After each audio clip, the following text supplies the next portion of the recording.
essa relação à nossa orquestra.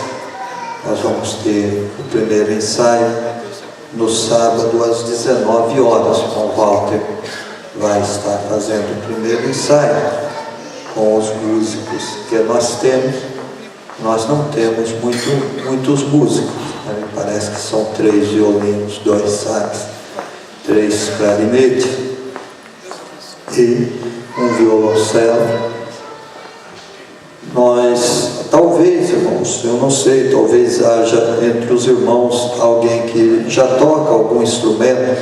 A cooperação dos irmãos vai ser muito bem-vinda, não é? Porque nós precisamos ajuntar principalmente violino para dar volume à orquestra. Veja que nós temos 2 sax, e sax tem som muito forte.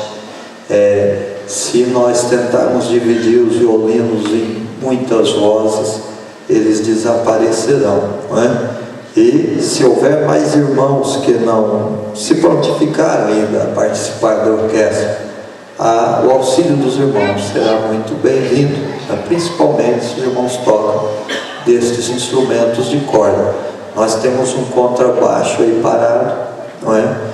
E que agora ele faz falta. Uma orquestra sempre precisa ter um instrumento fazendo o baixo, e ele seria o instrumento certo para isso. Seu som sai forte, né, em relação à orquestra, mas nós não temos ninguém que toque. Temos o instrumento, não temos ninguém que toque.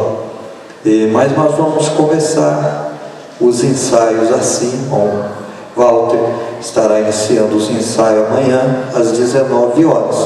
E os irmãos procurem aprender música. Aprender música é uma coisa boa, uma coisa que a gente vai usar por toda a vida, não é? Se aprende uma vez, se utiliza por toda a vida. Eu aprendi música quando eu tinha 11 anos, né? E música, mesmo que você fique um tempo sem tocar, nunca mais você esquece, não é mesmo? A técnica do instrumento se demora para perdê-la. E os irmãos procurem, o irmão Walter está dando as aulas lá no templo da Vila Monte Alegre, e os irmãos poderão participar destas aulas. Me parece que nós temos 4 ou 5 alunos apenas, né?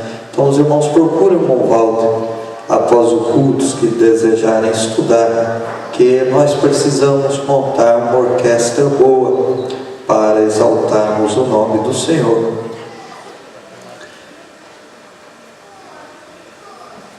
Também, irmãos, lembrando os irmãos que no próximo domingo, agora nós teremos às 11 horas a nossa reunião de obreiros. Eu espero todos os obreiros, cooperadores, todos aqui, porque tem havido irmãos que não têm comparecido, né? Não sei, domingo 11 horas, ninguém tem outra coisa a fazer senão almoçar. É só adiar o almoço um pouco para mais tarde, não é? Será fácil estar aqui. E os irmãos procurem, irmãos, estarem presentes nesta reunião, que nós temos assuntos importantes a tratar.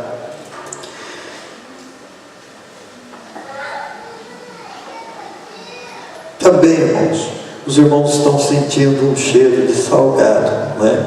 E este cheiro de salgado, tem gente que é alérgico a ele, é alérgico à gordura. E isso ataca o fígado de alguns só no cheiro. E nós estamos com esse problema porque não temos saídas. Não temos saída de ar nesse templo. Então, irmãos, o cheiro da fritura, a fumaça vem tudo para dentro e fica circulando, não é?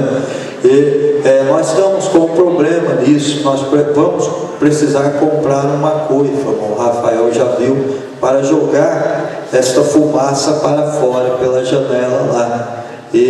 Mas ele foi ver e o preço fica em R$900. E nós estamos com umas coisas pagando e nós não vamos mexer com isso agora.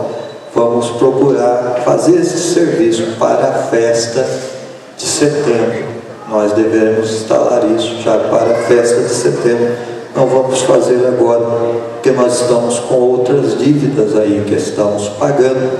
E se houver algum irmão que sentir de Deus, né, e quiser ajudar, o Rafael está aí, não é? É só o irmão dizer: olha, eu quero ajudar isso, odeio fumaça. Nós vamos dar um passo aí e ajudar. Irmãos, e a irmã Maria está avisando que ela está vendendo bandeja de salgado sortido para ajudar na missão, 1 por 6 e 2, 1 por 6 e 2 por 10.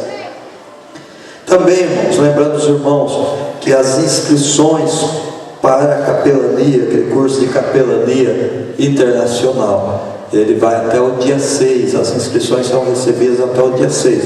Então os irmãos que têm interesse em fazer o curso, procurem o diácono Eduardo, né, para tratar a respeito disso, porque depois do dia 6 nada adiantará, certo? Quem se inscreveu, se inscreveu.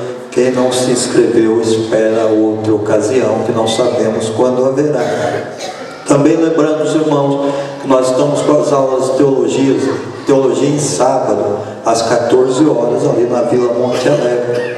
E os irmãos que quiserem estudar teologia conosco, os irmãos poderão também fazer a sua matrícula, também com o diácono Eduardo. O Eduardo está secretariando todos estes cursos aí e nos auxiliando nisso. Irmãos que desejarem estudar teologia, procure o irmão Eduardo e faça a sua matrícula.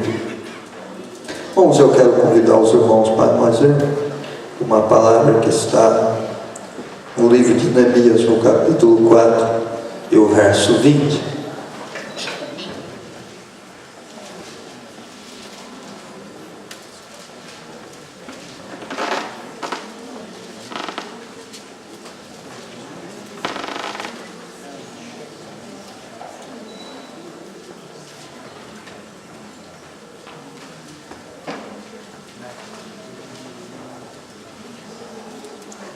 Diz assim, Neemias capítulo 4, verso 20, diz assim: no lugar onde ouvirdes o som da buzina, ali vos ajuntareis conosco, o nosso Deus pelejará por nós.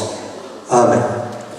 Irmãos, esta história de Neemias, um jovem zeloso pela obra de Deus, zeloso pela sua causa, que um dia, estando no cativeiro e numa posição de um certo destaque, porque ele era um copeiro real, o seu coração, no entanto, não conseguia sentir alegria, porque ele tinha notícias, teve notícias através de seu irmão, que a terra de Deus, que o lugar, a terra dos seus antepassados, ela estava destruída, com as portas queimadas a fogo, e isso entristeceu o seu coração, porque Jerusalém era a casa de Deus, o lugar onde Deus morava. E Neemias não podia sentir-se bem, não podia sentir-se feliz, quando a circunstância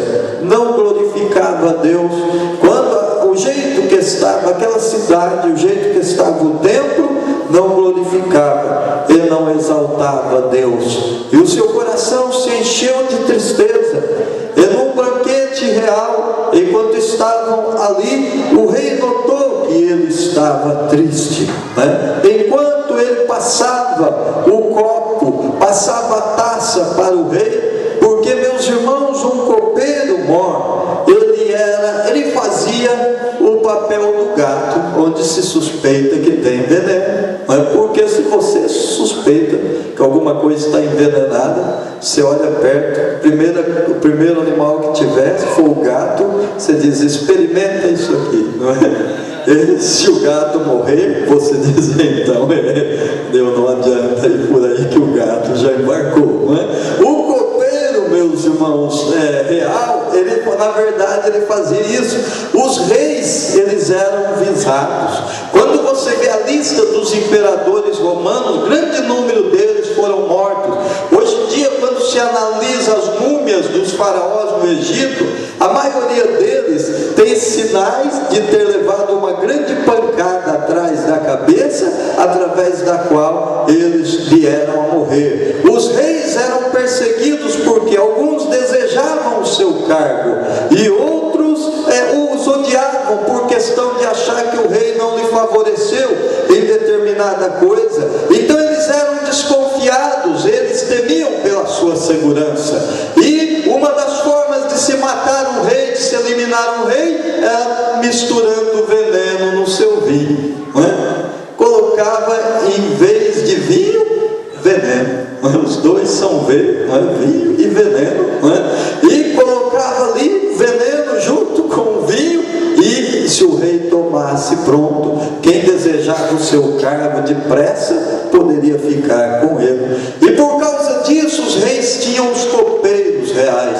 Os copeiros reais, eles estavam incumbidos do quê? Da preparação do vinho. E depois, antes de o vinho ser servido ao rei, eles deveriam prová-lo. Antes de ser servido ao rei, eles provariam o vinho. Eles ficariam um tempo, que nem quando alguém toma Buscopan, não é? Fica um tempo em observação, e depois cuidando daquele vinho, diz: este vinho aqui, esse está bom, pode ser servido. Ele era alguém de muita confiança do rei, não é? Mas só que se tivesse veneno, quem ia morrer era ele, não é? Ele é que acabaria morrendo primeiro. E meus irmãos, ele estava nessa sua função de passar ao rei a taça real, e naquele banquete participando, e o rei notou então que o seu semblante não era de felicidade, que o seu semblante não era de alegria, era de tristeza. E então perguntou e disse: rei, meu senhor, como eu poderei estar feliz com essas notícias que eu tive da minha terra, da terra dos meus antepassados, da casa do Senhor, dos muros de Jerusalém que estão destruídos e queimados? E o rei então, de repente, movido por um trabalhar de Deus, disse: eu vou te ajudar nisso. Eu vou te ajudar nisso. Você terá a mão de obra que precisar, você terá o material que precisar, você terá segurança para retornar lá, e eu te dou autorização para te ajudar e no que você precisar, para você ir à sua terra e fazer os reparos necessários, para você ir à sua terra e arrumar lá o que está estragado, os estragos que fizeram. Meus irmãos, que vitória maravilhosa! Esta era uma grande vitória. É interessante que o capítulo que narra esta disposição do rei, quando Neemias termina, ele diz assim: e eu era nesse tempo o copeiro real.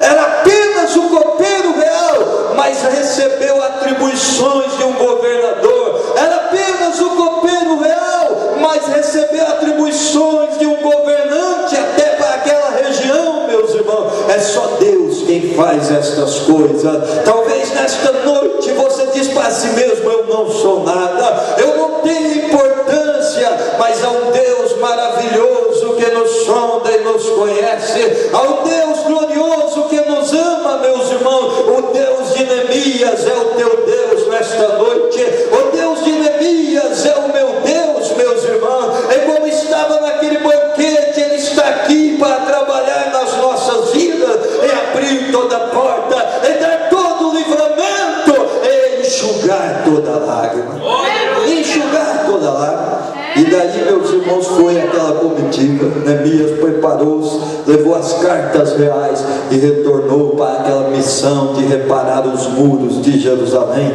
de reconstruir Jerusalém. Ele tinha ordem para isso do maior rei, do maior império daquele tempo, meus irmãos, o rei da Pérsia. Ele era o maior governante daquele tempo. Ele tinha o mundo conhecido debaixo da sua mão. Ele era o grande dominador, e ele tinha dado autoridade para Neemias retornar e reconstruir Jerusalém. Mas aí, meus irmãos, quando Neemias começou a trabalhar, tinha os vizinhos lá, eram os samaritanos. Os samaritanos eram um povo estranho, porque eles não eram judeus nem outras coisas, mas era uma mistura de povos. Quando o rei de Babilônia, ele levou o povo para o cativeiro, ele quis que aquela terra nunca mais se fortalecesse pela região de Samaria, que era a região por onde as guerras começaram. pensavam. Então o que ele fez? Ele deixou o povo misturado. Ele trouxe uns amonitas, colocou ali. Ele trouxe uns asdoditas, colocou ali. Ele misturou o povo ali, porque para que o povo não tivesse sentimento de nacionalismo, e o povo não desejasse novamente a liberdade da terra, eles pensassem egoisticamente, porque o nacionalismo é quando você diz assim: esta é a minha pátria, eu a amo e vou morrer por ela. Meus irmãos, e isso, à medida que vai havendo muita mistura de povo de origens diferentes, o nacionalismo ele vai perdendo a sua força.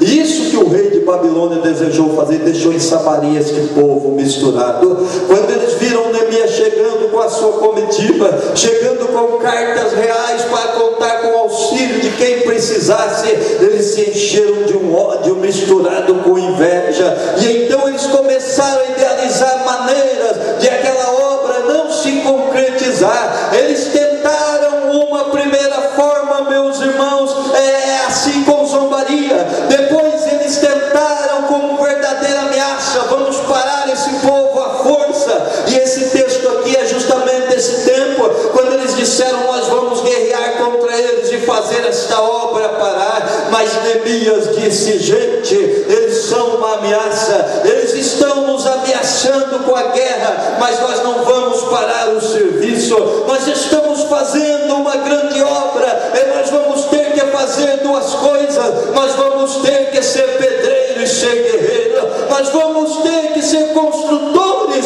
e pessoas habilitadas para a guerra. Ele disse: então nós vamos estar preparados, nós vamos construir com a colher e com a espada, nós vamos edificar e vamos estar alerta para a guerra. E ele termina as suas ordens dizendo assim: onde vocês, eu vou estar sempre perto do corneteiro, eu vou estar sempre perto do que toca a buzina. Onde vocês ouvirem o som da buzina, vocês devem se congregar com a gente, e o Senhor pelejará por nós.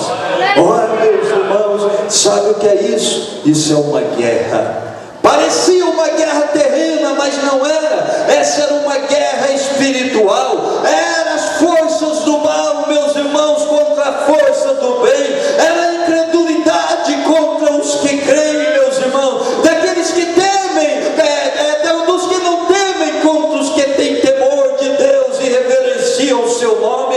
Não era uma guerra comum, mas no entanto, esta palavra de Neemias nos ensina como nós devemos vencer guerras espirituais, como nós devemos guerrear espiritualmente. O que queria o inimigo? O inimigo de Neemias queria o que Satanás ainda quer hoje. A primeira coisa que eles queriam era estragar a felicidade.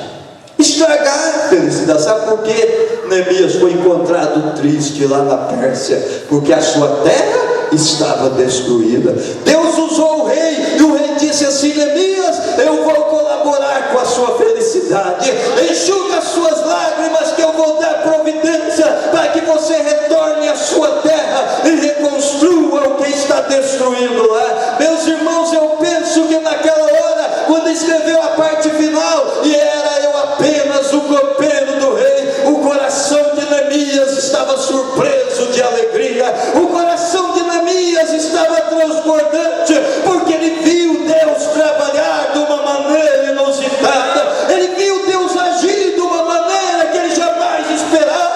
Ele estava sentindo uma felicidade gloriosa, mas o inimigo queria acabar com a sua felicidade, queria estragar a sua felicidade. Não é diferente das nossas vidas. O Senhor nos salvou, o Senhor nos deu um novo nome, o Senhor escreveu o nosso nome no livro da vida, o Senhor nos cercou com as suas eternas promessas, o Senhor nos deu a dádiva do seu Espírito Santo. Mas alguém que quer estragar a tua alegria, alguém que quer acabar com a tua felicidade, você tem um inimigo que não quer que isso continue. Ele levanta a pessoa, ele usará circunstâncias, ele continua do mesmo jeito. Talvez nesta noite Você está começando a perceber isso. Satanás está tentando roubar a tua felicidade.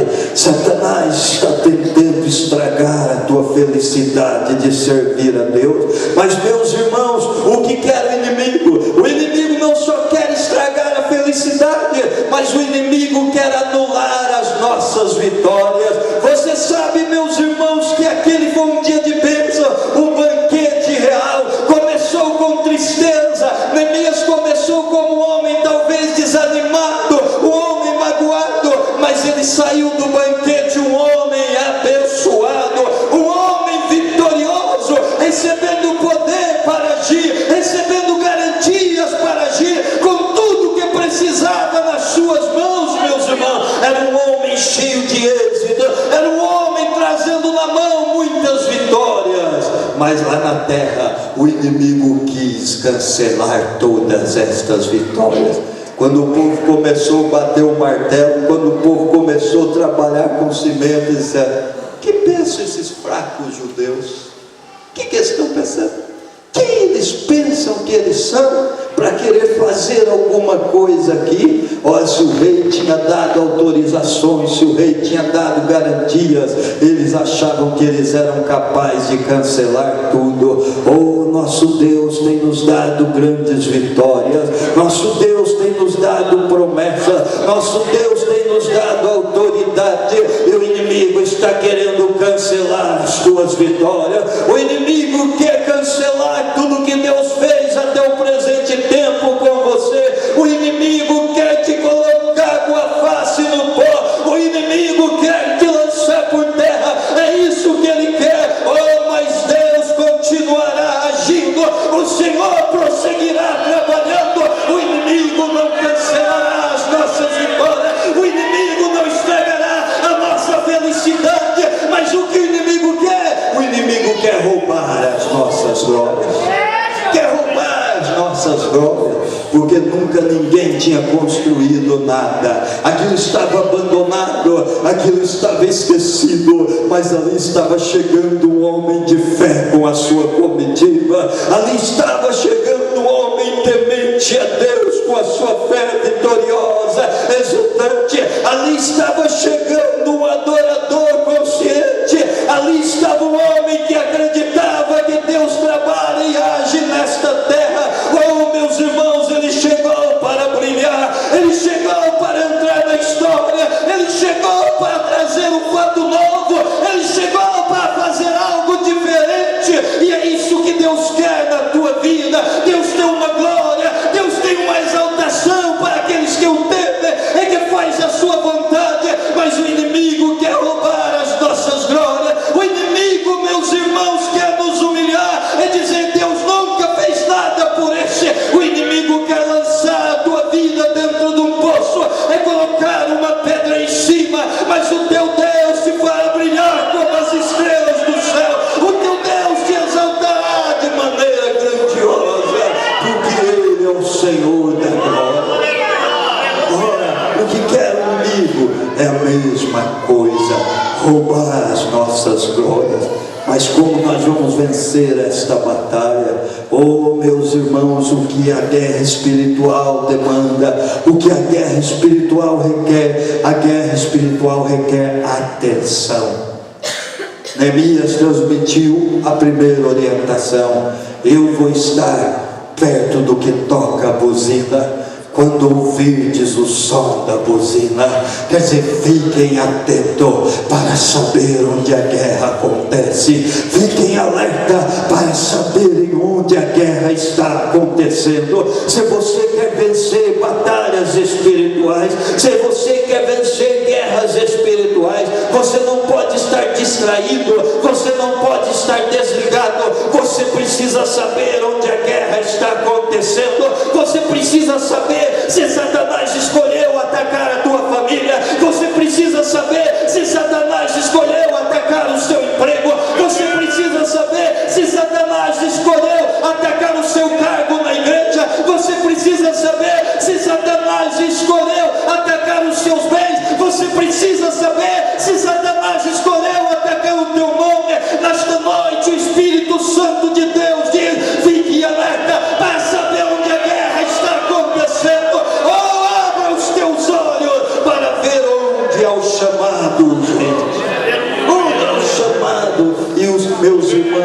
E os crentes têm estado tão distraídos, tão distraídos, e sofrendo perdas espirituais, desligado e sofrendo derrotas espirituais.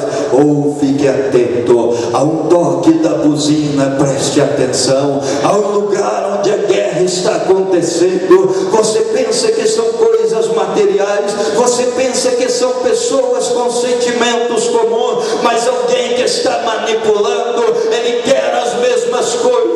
Alguém que está manipulando para estragar a tua felicidade, alguém que está manipulando para estragar, anular as tuas vitórias, alguém que está manipulando para roubar a tua glória. Ele está manipulando em um lugar. O Espírito Santo de Deus me diz que você está sentindo isso, e os teus olhos estão sendo abertos agora. Você começa a perceber, você começa a notar o que Satanás está querendo com todas estas coisas. Há um chamado da buzina para a guerra.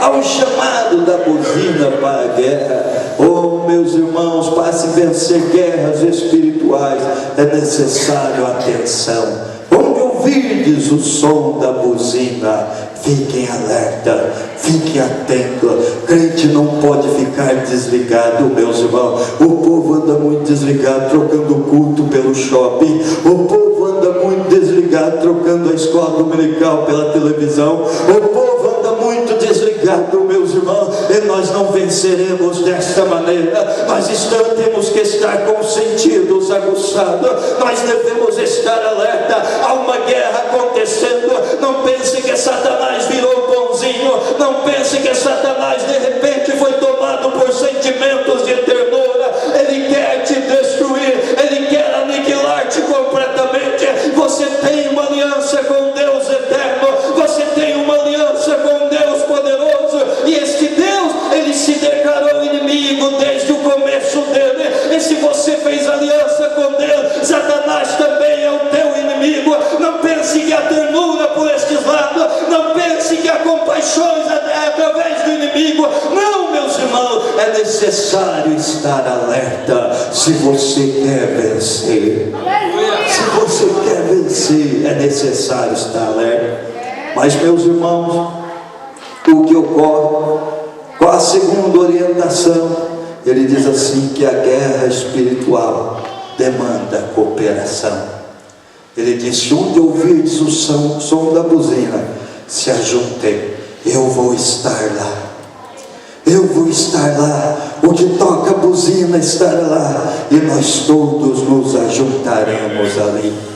Nós todos nos ajuntamos. Sabe, meus irmãos, o nosso tempo está vendo se escassear a intercessão. O crente que ora pelo crente, o crente que pede a Deus que dê vitória para o outro. Tem muita gente que quando chega para ele, esteja orando por mim, diz: vou estar orando, ele só diz naquela hora e se esquece. Meus irmãos, as guerras espirituais precisam de cooperação. Há talvez alguém que está fraquejando, há talvez alguém que está tropeçando, que está caminhando tropegamente, e esta pessoa precisa do teu auxílio. Nesta noite Deus quer levantar intercessores. Nesta noite Deus quer levantar pessoas tomadas de sentimento, de valor para com os seus irmãos. Deus quer levantar mãos que se levantem pelos irmãos na madrugada. Deus quer levantar vidas que intercedam, meus irmãos, porque é um lugar que nós devemos nos congregar. Há uma guerra que nós estamos lutando, e esta guerra será vencida na nossa cooperação.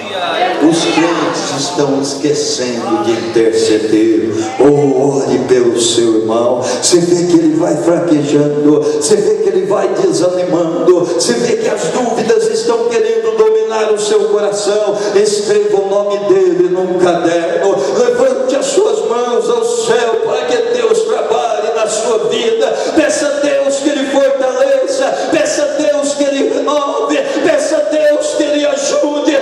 Os crentes se tornando egoístas, meus irmãos, Satanás obterá muitas vitórias, mas nós poderemos auxiliar-nos na oração, nós poderemos interceder por aquele que está desorientado de tanto problema que Satanás lançou sobre a sua vida.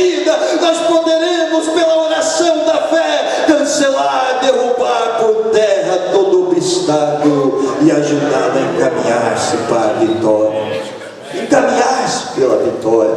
A Bíblia nos conta que Pedro e Tiago, Pedro e João, eles estavam presos, mas a igreja fazia contínua oração.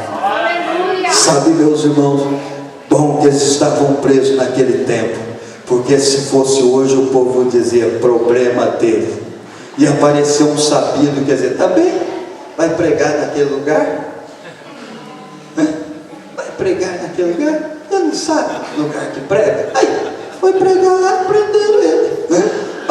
Vai, aparece o mal da igreja, aí está aparecendo sabidos demais para criticar. Está aparecendo, meus irmãos, os indiferentes para não fazer nada. E nós estamos numa guerra, meus irmãos. Nós temos que orar mais. Nós temos que interceder mais para que a igreja de Deus seja vitoriosa. Nós temos que pedir a Deus pela vitória dos nossos irmãos. Sorte deles que foi naquele tempo, eles estavam presos, mas se poderia colocar o mas aí que mudava as coisas. Estavam presos, mas a igreja fazia contínua oração. Então de noite um anjo chegou e disse, olha, acorda, vamos embora daqui. Oh, meus irmãos, se nós orarmos, os anjos aparecerão para ajudar. Se nós pedirmos aos céus, pessoas encontrarão forças onde só vem fraqueza. Se nós intercedemos a Deus, as portas serão abertas automaticamente.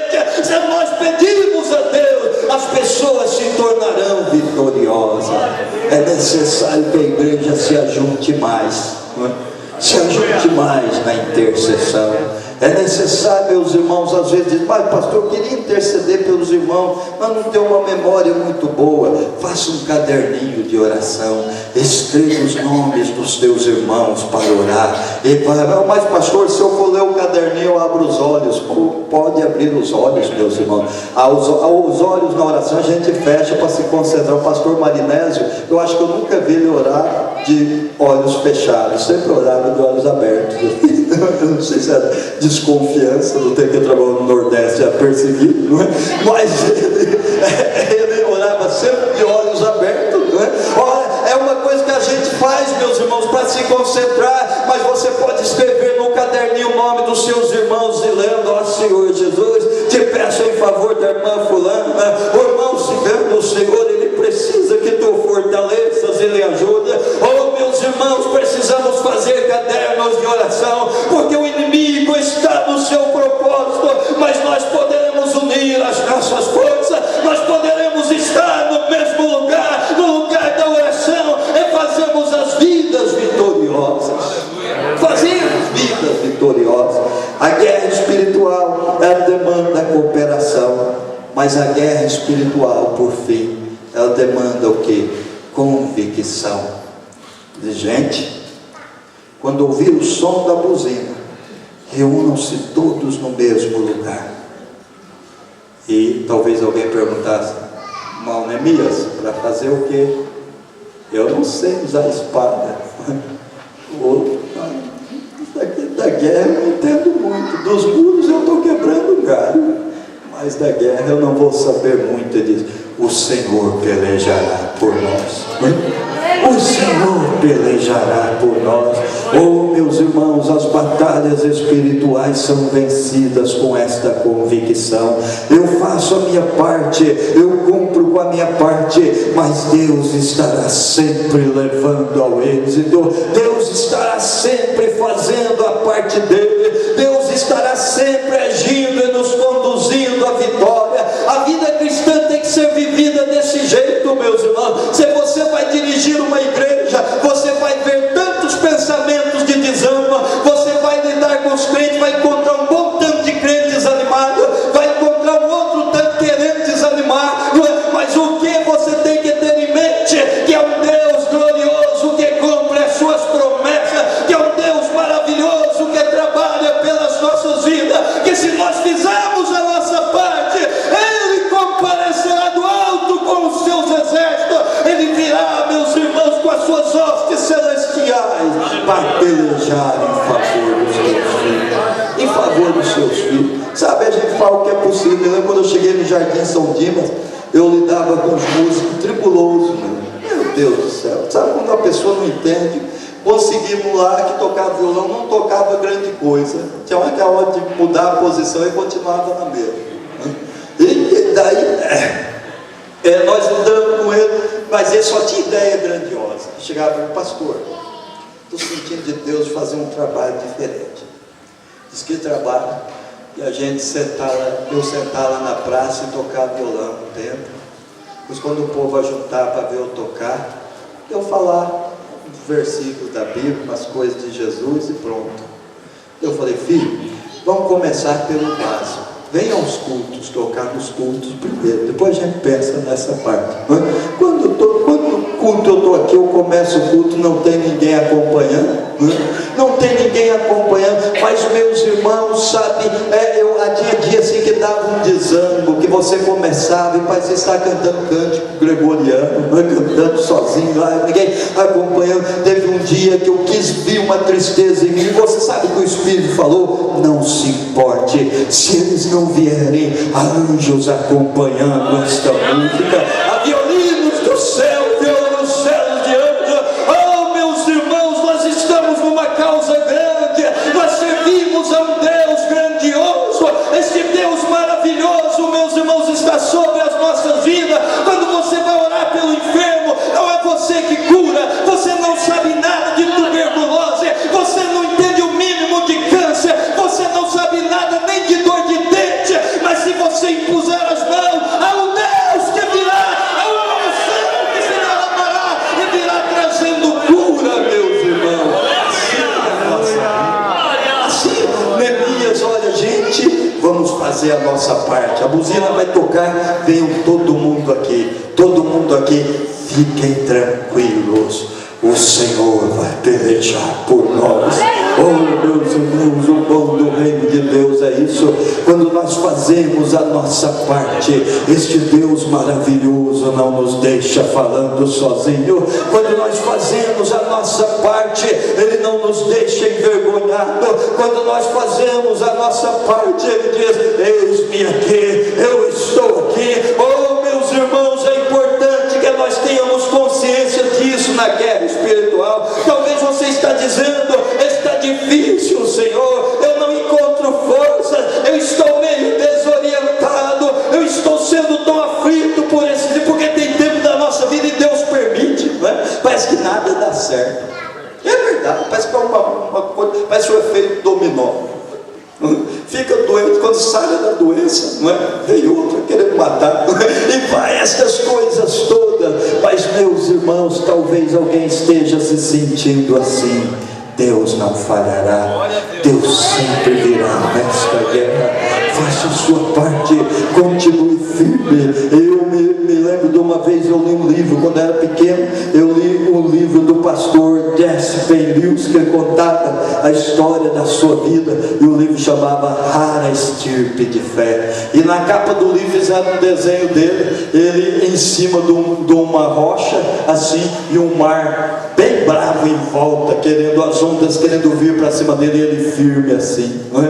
É como a profetizar em meio a todas aquelas coisas. E meus irmãos, só aquela cena da capa do livro já era uma grande mensagem. Mas você começava a ler a vida dele, ele começou dizendo da sua conversão, depois do sucesso do seu ministério no começo, até um dia em que ele estava em casa, tinha acabado um culto maravilhoso de manhã, e ele estava sentado no sofá da sua casa, de repente buzinaram lá, ele foi, era a polícia trazendo o seu filho, que tinha acabado de prender. E depois daquilo ele disse assim, olha, foi um monte de coisa, depois daquilo eu fiquei desempregado, e foi dizendo um monte de coisa em seguida, e ele dizia, mas eu continuava confiando em Deus. Aquelas coisas não conseguiam me naufragar, aquelas coisas não conseguiam me fazer voltar para trás. Eu acreditava que Deus continuava trabalhando, eu acreditava que Deus continuava agindo, e eu fui firme, até que um dia meu filho me chamou. Eu estava em casa sentado, meu filho entrou, ele veio chorando e me abraçou e pediu perdão e disse, pai, eu sinto muito por tudo que eu lhe causei, e eu quero te dizer uma coisa, pai, ore por mim, eu estou entregando a minha vida a Jesus. dia, meus irmãos, Deus começou a voltar, Deus começou a restaurar todas as coisas. Oh, não se esqueça disso. Há um pensamento precioso na guerra espiritual. O Senhor continuará pelejando por nós, o Senhor vai estar trabalhando, o Senhor vai estar agindo, o Senhor estará cumprindo as suas promessas, estará cumprindo as suas promessas. Olha, meus irmãos, a guerra espiritual demanda convicção. Vai ter hora que talvez o povo até seja tentado a te dar um apelido: o fracassado. O fracassado. O fracassado. Alguém vai dizer: não, ele não é o fracassado, é o iludido, que pensava que Deus amava ele, mas parece que não. Olha, meus irmãos, deixe-se, não ouça estas coisas do inimigo. Apenas esteja no lugar da batalha, apenas esteja atento ao som da buzina. O Senhor pelejará por nós, o Senhor guerreará a sua guerra, o Senhor continuará guerreando, meus irmãos, e nos trará sempre a sua vitória. Que Deus nos abençoe grandemente. Vamos nos colocar de pé.